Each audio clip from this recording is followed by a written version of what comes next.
আসসালামু আলাইকুম। একটা বাক্য বোর্ডে দেওয়া আছে, খুব কমন বাক্য, all that glitters is not gold. এই বাক্যটা কোন প্রকারের বাক্য, এটা একটা প্রশ্ন হয়। এটা ম্যাক্সিমাম ক্ষেত্রে আমরা মনে করি যে এটা সিম্পল সেন্টেন্স। তার কারণটা হলো বাক্যটাতে ফাইনাইট ভার্ব একটা।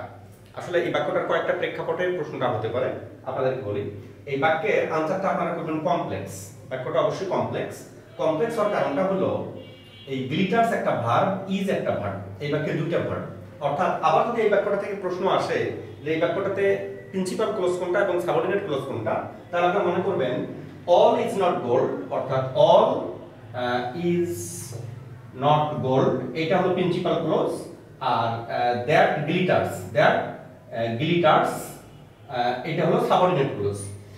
দ্যাট গ্লিটার্স সাবঅর্ডিনেট ক্লোজ অর্থাৎ অ্যাডজেক্টিভ ক্লোজ। দ্যাট গ্লিটার্স হচ্ছে অ্যাডজেক্টিভ ক্লোজ আর অল ইজ নট গোল্ড এটা হচ্ছে প্রিন্সিপাল ক্লোজ। এই কারণে এই বাক্যটা কি কমপ্লেক্স। আশা করছি ক্লিয়ার।